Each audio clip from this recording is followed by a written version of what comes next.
Bonjour et bienvenue à un tout nouvel épisode de l'émission Héros de la foi avec nul autre que l'évangéliste Jacko pour un message de feu, un message encourageant et un message qui va nous pousser à une vie de consécration complète et totale pour Dieu. Donc, sans plus tarder, je vous laisse en sa compagnie et on se retrouve tout de suite après ce puissant et excellent message. Qui se réjouit d'être ici ce soir, dites Amen. Qui se réjouit d'être sauvé ce soir, dites Amen. Combien sont heureux ce soir, dites Amen. Qui préfère être ici plutôt qu'en prison, dites Amen. Ceux qui n'ont rien dit auraient dû aller en prison, ils seraient plus heureux. Amen.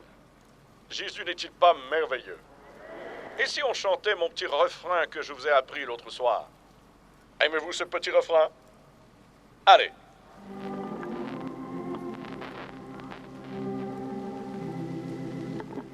Amen, c'est écrit et c'est vrai. Combien croient que c'est écrit et que c'est vrai? C'est la meilleure pilule contre les maux de tête que vous pouvez avoir.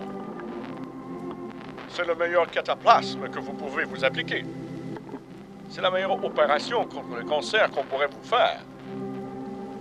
32 000 promesses dans la parole de Dieu et chacune d'elles vous appartient. Qui croit que c'est écrit et que c'est vrai?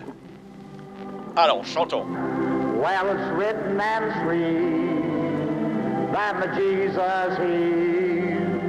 Well, it's written and it's free, and it's for you. It's been tested, it's been tried, and it's fully satisfied.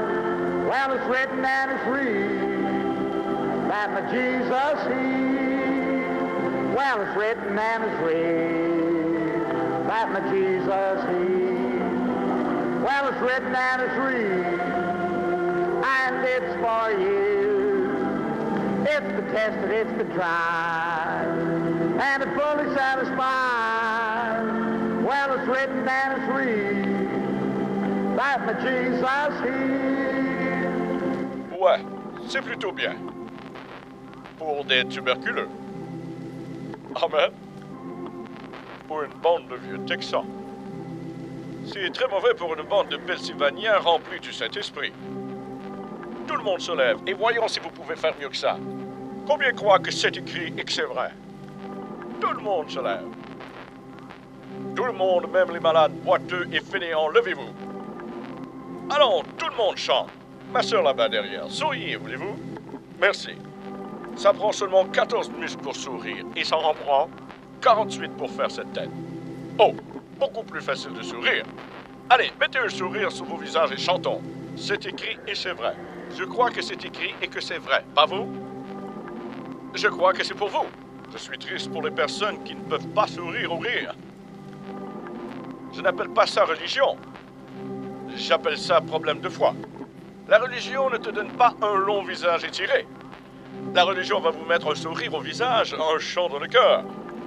Et vous rentrez à la maison, embarrassez votre femme en laissant la femme du voisin tranquille. Allons, chantons tous ensemble d'un même cœur. Well, it's written and it's read, that my Jesus He. Well, it's written and it's read, and it's for you. It's been tested, it's been tried, and it's fully satisfied. Well, it's written and it's read, that my Jesus He. Well, it's written and it's read, that my Jesus He. Well, it's written and it's read, and it's for you.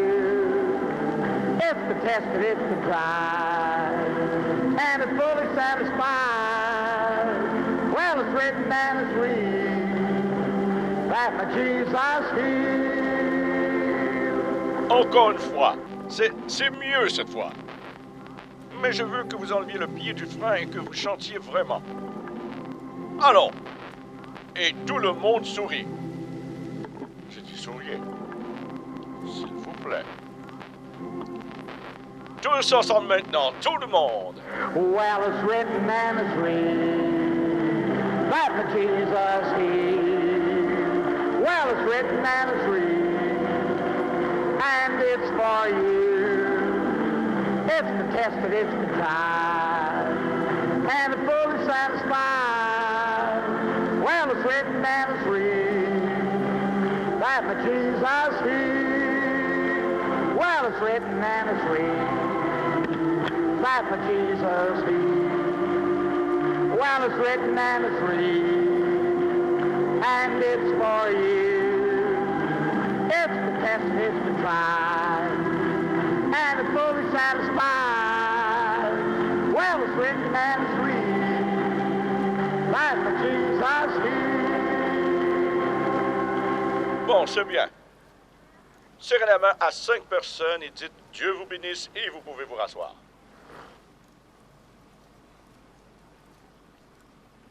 Alléluia.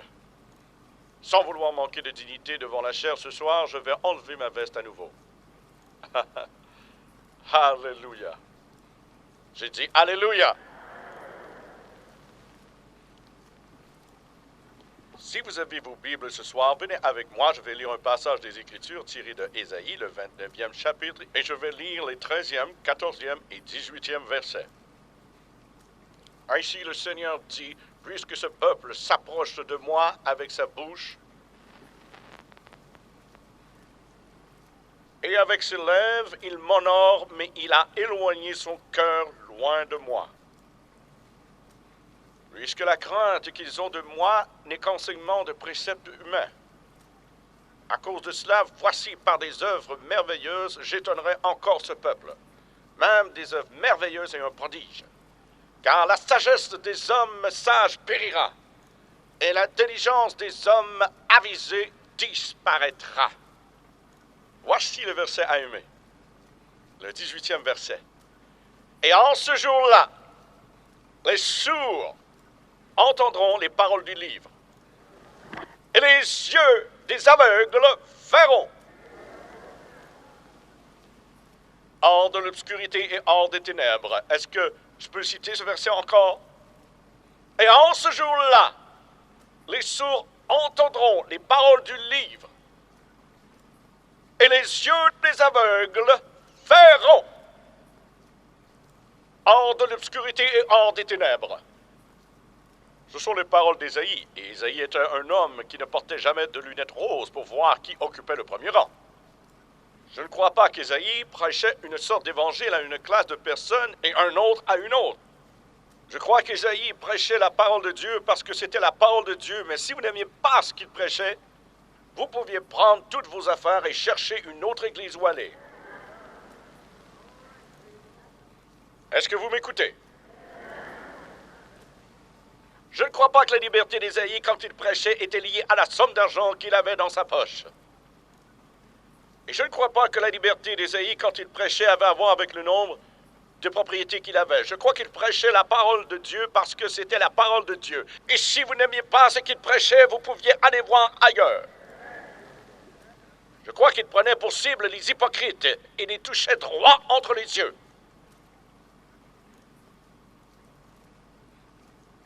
Eh bien, durant cette époque qu'Ésaïe décrit, la Bible dit « Les hommes se sont approchés de moi avec leur bouche, et avec leurs lèvres ils honorent Dieu, mais l'adoration n'est pas dans leur cœur. »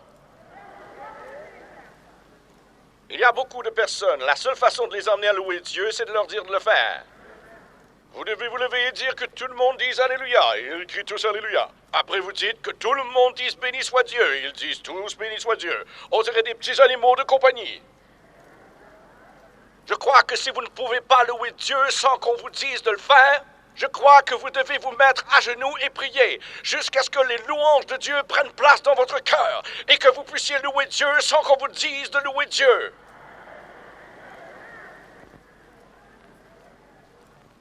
Les hommes s'approchent de Dieu avec leurs lèvres et avec leur bouche. Ils honorent Dieu, mais ils n'adorent pas Dieu du fond du cœur. Nous avons beaucoup d'ecclésianisme, mais laissez-moi vous dire une chose. On a très peu de christianisme. Nous avons une grande et belle profession, mais frères et sœurs, nous avons de toutes petites possessions.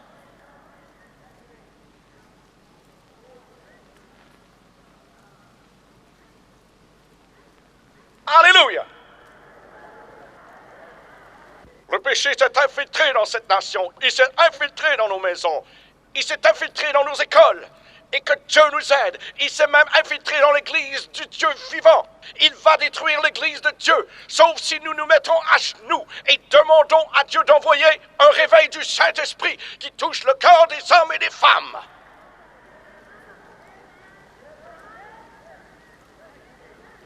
On parle de protection civile. On parle de sécurité nationale. On parle de la bombe à neutrons comme si cette bombe était notre sécurité. Frères et sœurs, il n'y a rien pour notre sécurité. Si l'Église du Dieu vivant ne se met pas à genoux pour prier pour que Dieu visite son peuple aujourd'hui, ce pays va être détruit et en ruine, et le diable va prendre le dessus. Il nous faut des personnes avec du courage qui vont prier face contre terre et chercher Dieu pour qu'il visite son peuple par un réveil qui va ouvrir les yeux de l'aveugle, qui fera bondir le boiteux de joie, il fera entendre le sourd.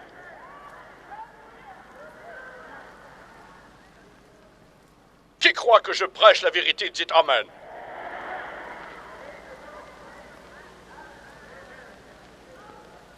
De moins en moins de personnes prêchent comme ça.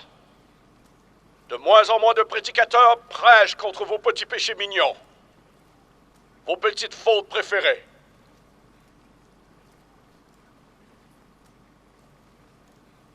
Certaines de nos églises sont si froides, si mortes. Elles ont de la neige sur les bancs, du givre sur les chorales et un cornet glacé de 6 pieds qui fait la prédication.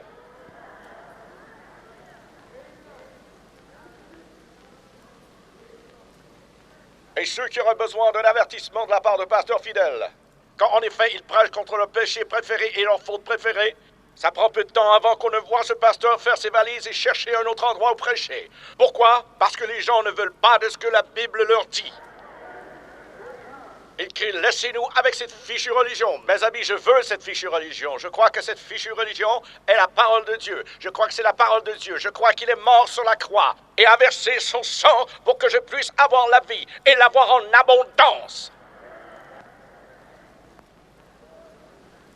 Quelqu'un a dit, si la guérison est la volonté de Dieu, pourquoi tout le monde ne le prêche-t-il pas? Je vais vous dire pourquoi. C'est pour les mêmes raisons que les dirigeants religieux du temps de Jésus ne le prêchaient pas. Pour la même raison que quand Jésus a ouvert les yeux de l'aveugle, a fait marcher le boiteux, ils l'ont appelé Belzébul, le père du diable.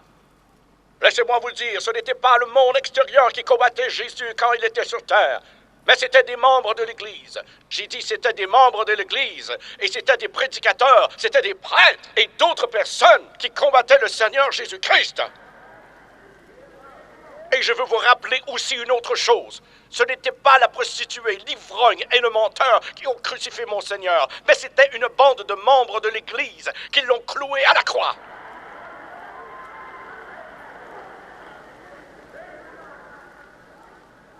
Je ne souhaite montrer du doigt aucun prédicateur, mais la raison pour laquelle les gens ne prêchent pas la guérison divine et la puissance de Dieu aujourd'hui est la même raison que celle que les dirigeants religieux à l'époque de Jésus avaient. Laissez-moi vous dire, si vous vous opposez à la guérison divine, vous ne vous opposez pas à Jacko. Vous ne vous opposez pas à une poignée de prédicateurs pentecôtistes. Si vous vous opposez à la guérison divine, vous vous opposez à l'œuvre du Dieu vivant. Il guérit de nombreuses âmes aujourd'hui, qui ouvre les yeux de l'aveugle et fait marcher des boiteux, et fait entendre le sourd. Vous ne vous opposez pas à l'homme, vous vous opposez à l'œuvre de Dieu. Je préférerais qu'on m'arrache les yeux. Je préférerais qu'on me coupe les bras. Je préférerais traverser cette vie aveugle, boiteux et muet plutôt que de me battre contre l'œuvre du Dieu vivant.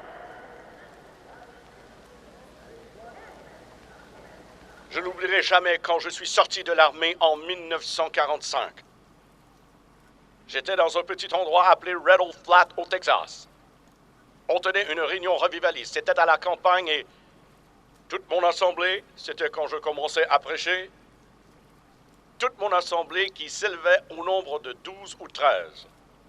Et la majorité d'entre eux restaient debout devant la porte et parlaient de jardinage et de plantation de semis. J'ai dit un soir, j'ai dit, vous tous, monsieur, dehors devant l'église, un de ces jours, vous voudrez que je prie pour vous et je le ferai, mais je veux que vous sachiez que vous allez me le demander. Je n'oublierai jamais le matin suivant, vers 8 heures, quelqu'un frappa à la porte J'ai ouvert la porte et devant moi se tenait M. Sloan. Il est sorti vers le bord du porche et a craché du sang, puis est revenu. Il a dit, est-ce que le frère Permou est là? J'ai dit non, il est déjà parti. Il dit, frère Cole, pourriez-vous m'emmener à Jacksonville à l'hôpital? C'est Jacksonville au Texas. Et j'ai dit, bien sûr. Attendez, je vais prendre mon chapeau, mes clés de voiture et j'arrive. Quelqu'un a dit, pourquoi n'as-tu pas prié pour lui? Parce qu'il ne me l'a pas demandé. J'ai dit, parce qu'il ne me l'a pas demandé. La Bible ne dit pas que je dois te rechercher, la Bible dit que tu dois me rechercher. La Bible dit, appelle les anciens de l'Église. Si vous le croyez, dites Amen. Je suis rentré, j'ai pris mon chapeau et mes clés. Je suis ressorti et je l'ai mis dans l'auto. On a démarré pour Jacksonville et il gémissait, se plaignait et crachait du sang. Et moi, assis là, je conduisais. En chantant, je suis en route vers le pays de gloire. Le ciel est proche, le chemin se dégage. Quelqu'un a dit, eh bien, vous avez le cœur dur. Pourquoi ne vous pas prier pour cet homme? Parce qu'il ne me l'a pas demandé, il savait ce qu'il fallait faire. Une femme m'a dit une fois, j'étais malade et mon pasteur n'est pas venu me voir. J'ai dit, l'avez-vous appelé? Elle a dit, certainement pas, il est rempli du Saint-Esprit, il devrait savoir quand je suis malade ou pas. J'ai dit, si votre pasteur savait tout de vous, vous auriez quitté la ville il y a 24 heures. N'êtes-vous pas heureuse que Dieu ne lui dise pas? On est arrivé à Jacksonville et quand j'ai arrêté la voiture, sa femme l'a aidé à sortir de la voiture et lui a fait monter les marches de l'hôpital. J'ai posé ma tête en arrière contre le siège et je méditais sur le Seigneur en priant. Et tout à coup, j'ai entendu une voix de femme dire « Venez vite, frère Cole, venez vite! Mon mari est en train de mourir, ses ulcères ont éclaté, il y a une hémorragie mortelle. » Et il n'est pas réconcilié avec Dieu. Je suis sorti de la voiture, je me suis précipité en haut des marches de l'hôpital. Et ce vieux Sloan était là, roulant d'un côté à l'autre du lit, à pleurer, à cracher du sang, à gémir et à se plaindre. Et je me suis approché, me suis assis près de lui et je l'ai regardé. Quelqu'un a dit, pourquoi vous n'avez pas prié? Parce qu'il ne me l'a pas demandé. Je me suis juste assis et je l'ai regardé. Alléluia! Enfin, il s'est retourné et m'a vu assis là. Il m'a dit, vous n'allez donc pas prier pour moi? J'ai dit, si vous le voulez, je le ferai. Il a dit, bien sûr que je le veux. Je portais encore mon uniforme de l'armée, j'ai attrapé ma petite bouteille d'huile d'olive dans la poche de chemise et j'ai oint ce vieux bonhomme. Il avait une main en l'air et s'est mis à dire « Oh Dieu, pardonne-moi d'avoir menti. Dieu, pardonne-moi de m'être enivré. Dieu, si tu ne me laisses pas aller en enfer, Dieu, je rembourserai tout ce que j'ai pu voler. Dieu, ne me laisse pas aller en enfer, sauve-moi, Seigneur. » Il priait comme ça, puis enfin, il a commencé à dire « Merci, Jésus. Oh Seigneur, je me sens si bien. Dieu, je me sens si bien. Dieu, merci de m'avoir pardonné. » Il est devenu un peu bruyant. Quand vous recevez une bonne chose, vous avez le droit de faire du bruit. Il est devenu plus bruyant. La porte s'est ouverte et l'infirmière est entrée et elle a dit, elle l'a regardé et elle s'est approchée et a dit, mais, Monsieur Sloan, vous devez vous calmer, vous êtes un homme malade. Ça ne l'a pas aidé, il a continué à être plus bruyant. Finalement, il s'est retourné vers moi et a dit, soldat, vous ne pouvez pas déranger des patients comme ça. Et j'ai dit, je ne l'ai pas dérangé, j'ai juste prié pour lui. J'ai dit, quelqu'un d'autre l'a dérangé. Elle a regardé autour de la pièce et m'a regardé comme si quelque chose n'allait pas chez moi. Et elle est sortie de la chambre. Quand elle est sortie, il commença à dire, merci Jésus de m'avoir sauvé. Seigneur, merci de m'avoir guéri. Dieu, je me sens si bien, Dieu. Oh Dieu, je me sens si bien. Jésus, merci Seigneur. Tout à coup, la porte s'est ouverte et deux infirmières sont entrées.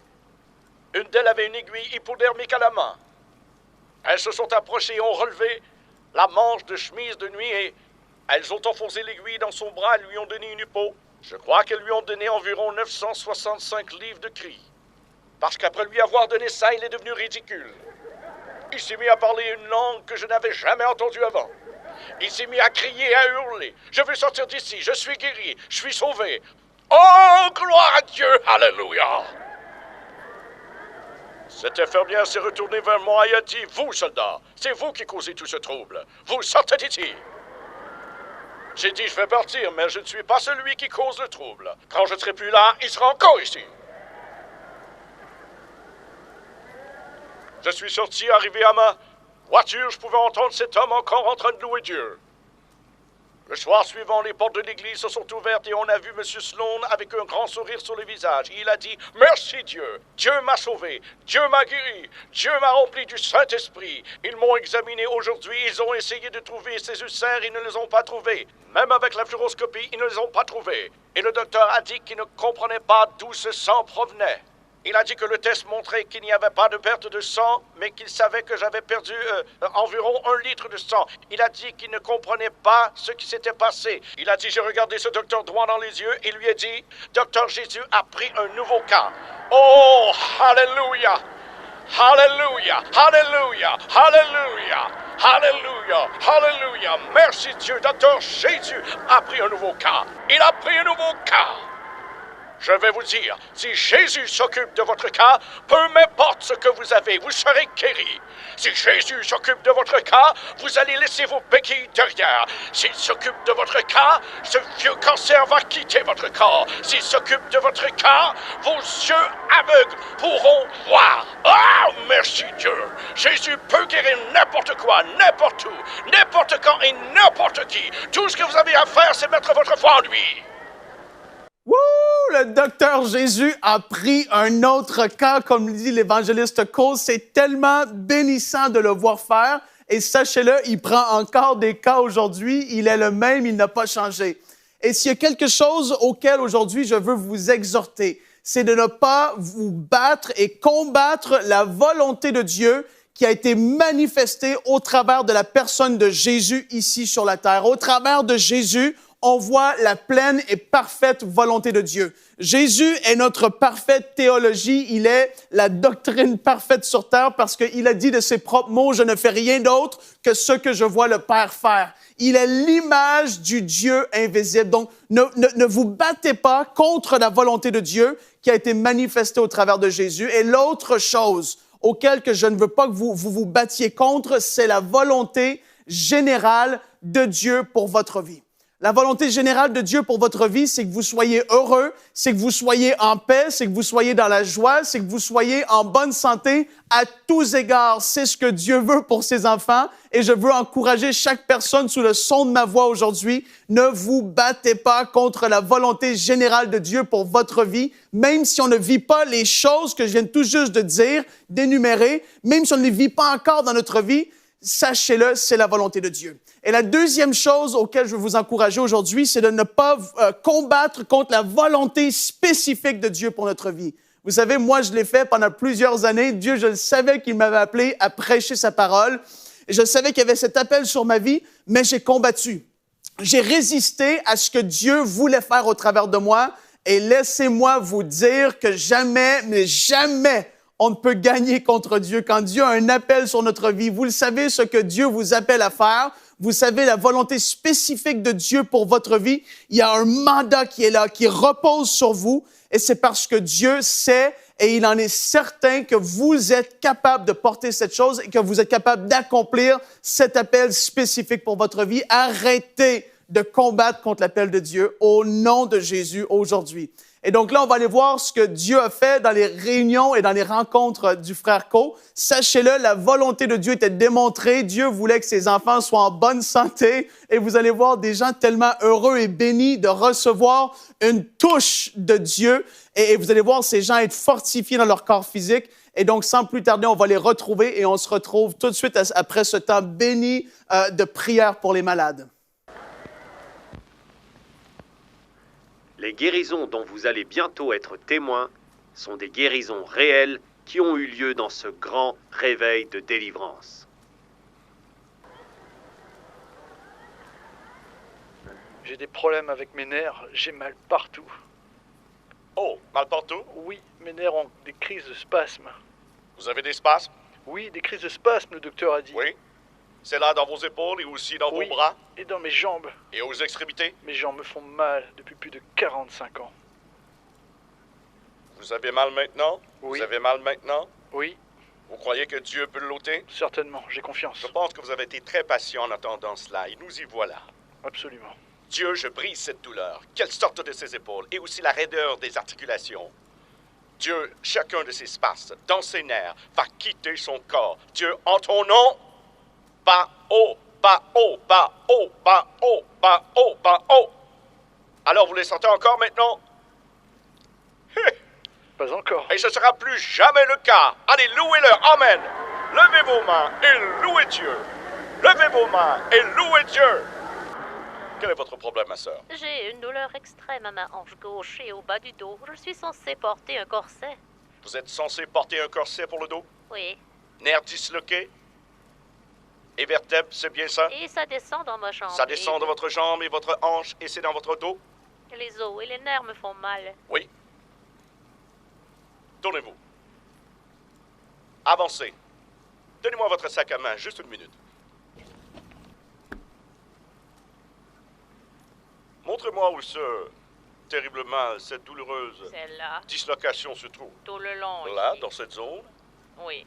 Seigneur, en ton nom, Dieu, guéris ce dos par ta puissance. Maintenant. Oh, adieu. Allez maintenant, touchez vos orteils. Allez, touchez-les. Ah! Penchez-vous. Faites-le encore. Penchez-vous. Allez. Oh! Allez. Détendez-vous. N'ayez pas peur. Détendez-vous. N'ayez pas peur. Détendez-vous. N'ayez pas peur. Détendez-vous. N'ayez pas peur. Alléluia. Levez vos mains au-dessus de la tête. Penchez-vous et touchez vos orteils. Allez. En bas. En haut encore. En bas encore. Merci, Seigneur. En haut encore. Alléluia. Dites-moi, comment va votre dos maintenant? Alléluia. Merci, Jésus. Comment va votre dos? Merci, Jésus. Merci, J'ai dit, comment va votre dos? Jésus. J'ai dit, comment va votre dos? Il est guéri. C'est tout ce que je veux savoir. Gloire à Dieu. Levez vos mains et louez Dieu. Et nous voici à la fin de cet épisode avec l'évangéliste Jacko. Je crois de tout mon cœur qu'elle vous a béni et que dans peu importe ce que vous traversez, vous avez été encouragé et fortifié. Je veux vous encourager à nous envoyer vos témoignages à l'adresse qui s'affiche au bas de l'écran. Et souvenez-vous que oui, Dieu, il vous aime et il veut faire de vous des héros de la foi.